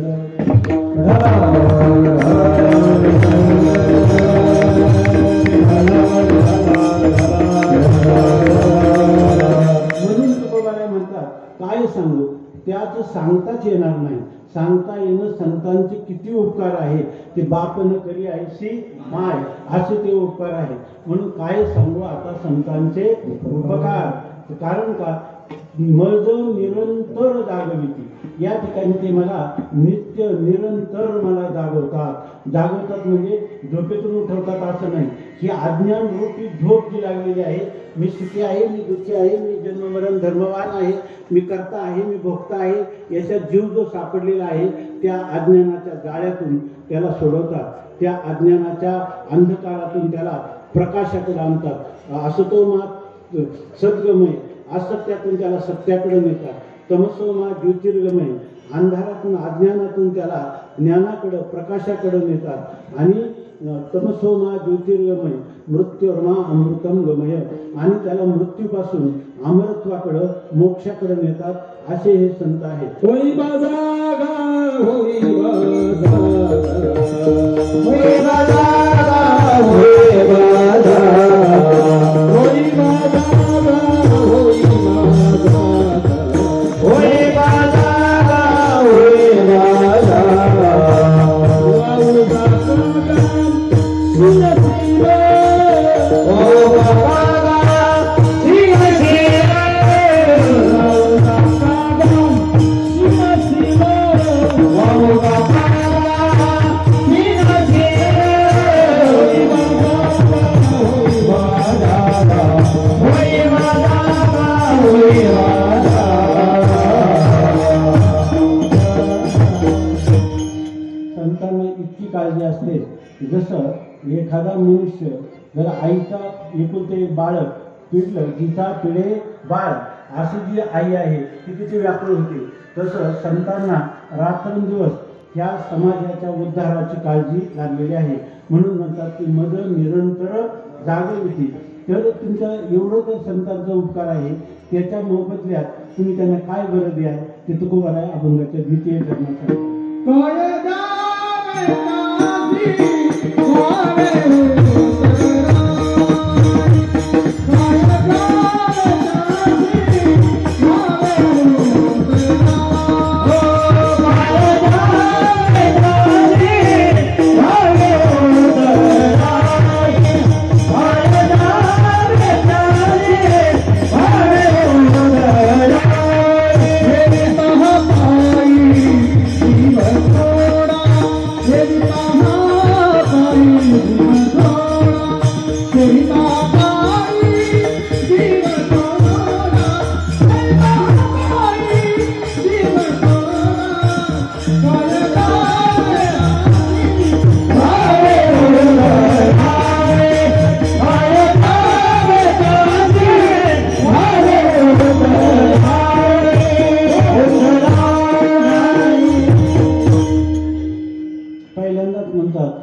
सांगू आता संतांचे उपकार. संतांचे उपकार किती आहेत, कसे आहेत हे काही सांगता येत नाही. मग त्याच्या मोबदल्यात त्यांना काय द्यावं, तर काय द्यावे, काय द्यावे याचाच अर्थ याला म्हणतात आक्षेपार्थ. हा अर्थ जो आहे आक्षेप. म्हणजे आपण जर म्हटलं ना काय द्यावं, आम्ही तुम्हाला उत्तर की सांगा काय द्यावं, तुम्ही म्हणाल संत इतके महान आहेत, त्यांचे तुमच्यावर इतके उपकार आहेत, त्याच्या मोबदल्यात तुम्हाला काही देऊ शकत नाही, हे उत्तर आपल्याकडून येईल. म्हणून म्हणतात काय द्यावे त्याशी व्हावे उत्तर आहे. त्यांच्या उपकारातून उत्तीर्ण होण्यासाठी नाही माझे गाठी काही, तुका म्हणे त्यांच्या उपकारासाठी नाही माझे गाठी काही येतो, अशा प्रकारची स्थिती आहे. म्हणून तुकोबाराय म्हणतात काय द्यावे त्याशी व्हावे उत्तर आहे. मग म्हणजे सगळा जीवच ठेवायचा. अहो जीव जो आहे तो जीव आमचा संतांनी म्हणजे काय, आम्ही जीव म्हणजे काय आहे, खरी परिस्थिती अशी आहे की देव आणि जीव हे दोन्ही एकच आहे. तुका म्हणे कैची जीव आणि कोठे जीव निराळा. जीव हा आणि देव याच्यात भेदच नाही. पण आपल्याला भ्रम झाला आहे, संकोचोनी कार्य झाला असे लहान. देवाने सर्व मी आहे असं देवाचं ज्ञान आहे आणि आपण म्हणतो हा 3.5 हाताचा देह मी आहे असा आपण संकोच झालेला आहे. आपल्याला परिच्छिन्न मर्यादित असा जो 3.5 हाताचं हे देह याला आपण मी किंवा माझा असं म्हणतो. आणि परमात्मा काय म्हणतो, हे ऐसा ज्याचा अनुभव विश्वदेव सत्यत्वे ध्यासा. संपूर्ण हे विश्वच काय आहे, माझं स्वरूप आहे असं समजतो. तेव्हा अशा महान बोधाला ज्यांनी आम्हाला प्राप्त देह करून दिलं, त्या ठिकाणी त्या जीवाचं आम्ही काय करू. जीव म्हणजे काय माहिती का, हे एक शरीर, त्या शरीराला व्यापणारं अंतःकरण आणि त्या दोन्हींना कारण असणारं अज्ञान किंवा अविद्या, या परिच्छिन्न वस्तूंचा अभिमान धारण केला की तो जीव आहे. परंतु तत्वता तो कोण आहे, ईश्वरच आहे. तो स्वतः परमात्माच आहे. हा परमात्माची परी दुसरा असं त्याचं वर्णन शास्त्रामध्ये केलेलं आहे. पण या ठिकाणी तुकोबाराय म्हणतात की त्याला जर उतराई व्हायचं झालं आणि आपला जीव देऊ. जीव म्हणजे किती, एक शरीराला व्यापणारं जीव म्हणजे मन, आणि ते त्याला द्यायचं आणि नाशिवंत असणारे शरीर त्याला द्यायचं. आणि त्याच्या मोबदल्यात संतांनी काय दिलेलं, आपल्याला अविनाशी करून ठेवलेलं आहे, अमर करून ठेवलेलं आहे. आणि मग तो शरीर त्यांना समर्पण केलं. काय केलं तुम्ही, काय द्यावे त्याशी व्हावे उत्तर आहे. आणि ठेविता हा जीव पायी थोडा. त्यांच्या पायावर सगळं शरीर वाळून टाकलं तरी ते कमीच आहे असं सांगतात. संतांनी आमच्यासाठी आणखी काय केलं हे अभंगाच्या 3 चरणात सांगतात. सहज बोलणी हित उपदेश, सहज बोलणी हित उपदेश, ओ सहज बोलणी हित उपदेश, सहज बोलणी हित उपदेश, सहज बोलणी हित उपदेश, सहज बोलणी हित उपदेश, सहज बोलणी हित उपदेश, सहज बोलणी हित उपदेश, करुणी सायास करुणी सायास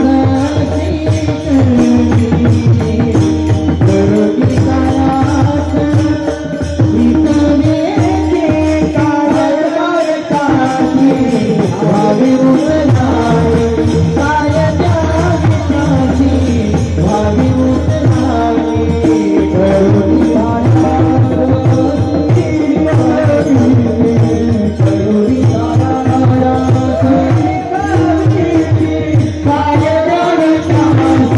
करुणी सायास काय त्याची भावी उतरावे,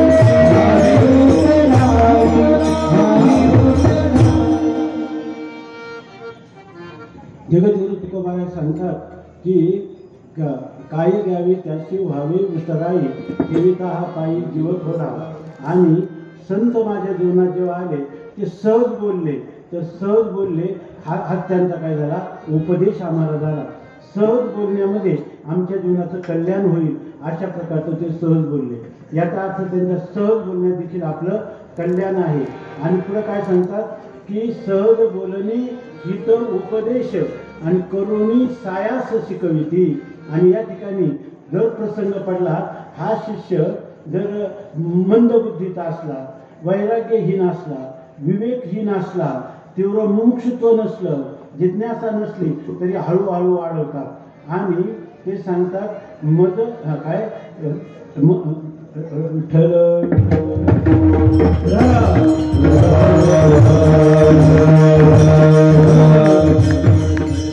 करुणी सायास शिकविते.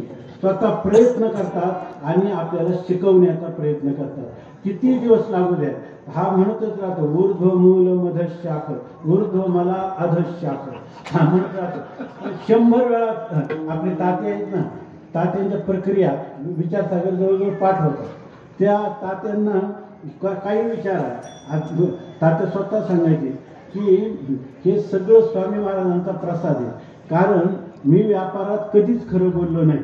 त्यांनी सांगितलं. परंतु असा मी असताना स्वामी महाराजांजवळ आल्यावर त्यांचं इतकं तात्यांना असं झालं होतं की सारखं दिवसभर म्हणजे पाठात बसायचे 6 तास आणि त्याच्यानंतर नुसते काही खोलीत आले का काही तुला कळलं नाही स्वामी, आज काहीच कळलं नाही, काही नाही कळलं ते सांग, आणि कळलं आता कळलं आता काय कळलं ते सांग, असं ते म्हणायचे. त्यामुळं त्यांना शौचाला सुद्धा बसता येत नव्हतं. त्यांना वाकून उभं राहून असं ते इथे ते एरंडाच्या झाडीत होते, त्या झाडीत जावं लागायचं. तर आता म्हणायचे की म्हटलं तात्या आम्ही इतकं प्रयत्न करतो, आम्हाला प्रक्रिया येत नाही, तुम्ही कसे? तर एक एक प्रक्रिया स्वामी महाराजांनी कधी कधी एका दिवसात 50 वेळा म्हणून घेतली असेल. त्याला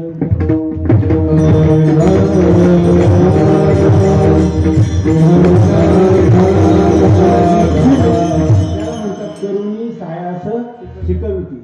अगोदर काय आलं होतं की काय संतांचे पायी आपलं सहज बोलणे हित उपदेश करुणी सायास शिकविती. आणि पहिल्यांदा काय सांगितलं की काय सांगू आता संतांचे उपकार मज निरंतर जागविती.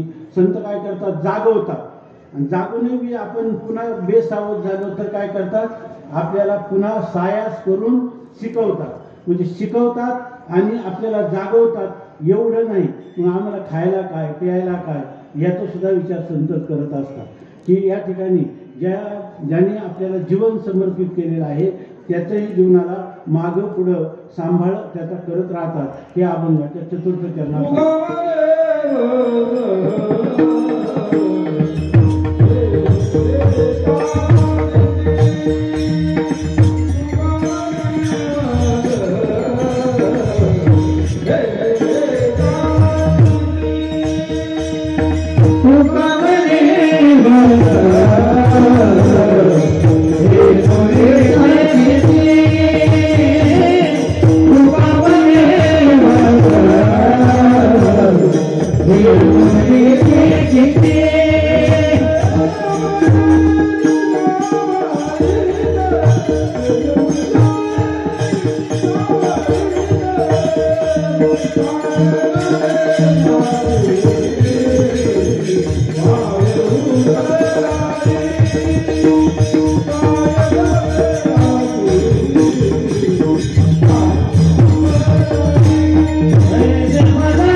या ठिकाणी संतांचं कार्य जे आहे ते कार्य सांगतात.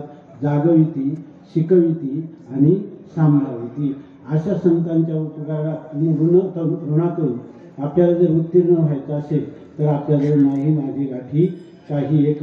या ठिकाणी स्वामीजींचं स्वरूप असणारे जे काही मातृपितृतुल्य असणारे साधू आणि साध्वी जे काही या ठिकाणी आहेत ही सर्व स्वामींची रूप आहेत. आणि म्हणून आपण स्वामींसाठी काहीच करू शकत नाही, परंतु ही शब्दरूपी जी पुष्प आहे ती त्यांच्या सत्तेतून आणि तुमच्या चरणी समर्पित करायची. या ठिकाणी करविली तैसी केली कटकट वाकडी की नीट देव जाणे, कोणा कारणे हे झालेसे निर्माण देवाचे कारण देव जाणे. तुका म्हणे मी तो अभिमान वेगळा घालूनी गोपाळा भारासे. या ठिकाणी आजचं ही हरिदिनी आहे, हे महान पर्व आहे. आज स्वामी महाराज या संजीवन समाधीमध्ये विशेष रूपाने अभिव्यक्त आहे आणि त्यांच्या त्या समाधीस्थळी त्यांच्या चरणकमलावर आपण आपलं कपाळ झुकवलेलं आहे, मस्तक टेकवलेलं आहे. तेव्हा स्वामी महाराजांनी आपल्याला अशी कृपा करावी की ज्या स्वरूपाला स्वामी महाराज प्राप्त झाले तीच स्वरूप स्थिती मरणाच्या एक क्षण का होईना अगोदर आपल्याला प्राप्त व्हावी आणि देहपातानंतर स्वामीजींच्या स्वरूपात आपण कायमचं नित्य समरस होऊन जावं अशा प्रकारची मागणी करू. आणि स्वामींच्या सत्तेतून आपण जोपर्यंत जिवंत आहोत आपल्या सर्वांसाठी सर्वेत्र सुखिना सन्तु, सर्वजण सुखी असो, सर्वे सन्तु निरामया, सर्व निरोगी असो, सर्वे भद्राणी पश्यन्तु, सर्वांना चांगल्या गोष्टी पाहायला ऐकायला मिळत, मा कश्चित दुःख भाग भवेत, कोणाच्याही वाट्याला दुःख न येऊ अशी त्यांच्या चरणी प्रार्थना करू. या ठिकाणी खरं स्वामी महाराजांच्या चरणाजवळ आपण आल्याचं फळ म्हणजे हा आपला शेवटचा जन्म ठरावा. भक्ती, ज्ञान आणि वैराग्य, भक्ती, ज्ञान आणि वैराग्य आगळा असं ज्या जगद्गुरू तुकाराम महाराजांचं वर्णन केलं ते माझ्या स्वामी महाराजांच्या पायाला शरण आलेल्या सर्व साधक वर्गाला ही स्थिती प्राप्त व्हावी म्हणून पुन्हा पुन्हा स्वामींच्या चरणी प्रार्थना करू. अकल्प आयुष्य व्हावे तया कुळा, माझ्या सकळा हरीच्या दासा, कल्पनेची बाधा न हो कोणेकाळी, ही संत मंडळी सुखी असो. अहंकाराचा वारा न लागो राजसा, माझ्या विष्णुदासा भावे काशी, नामा म्हणे तया असावे कल्याण, ज्यामुखी निदान पामन. विठोबा रघुमाई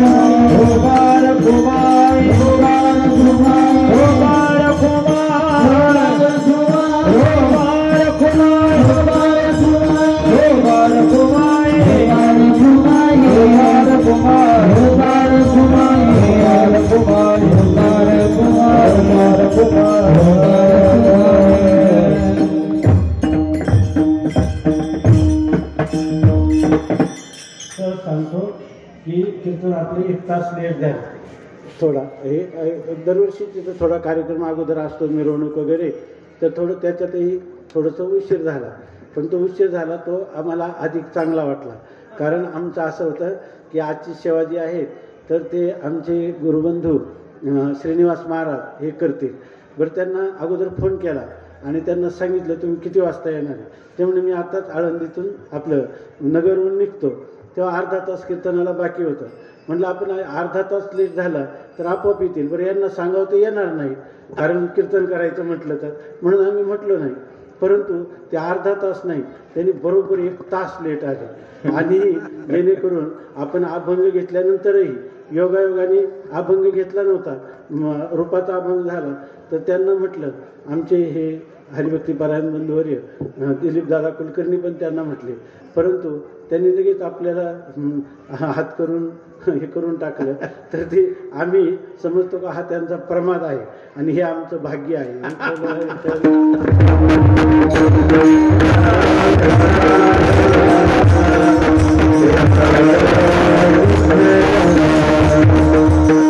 ही झालेली सेवा स्वामींच्या चरणी आणि आपल्या सर्वांच्या चरणी समर्पण करून आपल्या चिंतनाला विराम देऊ. ज्ञानेश्वर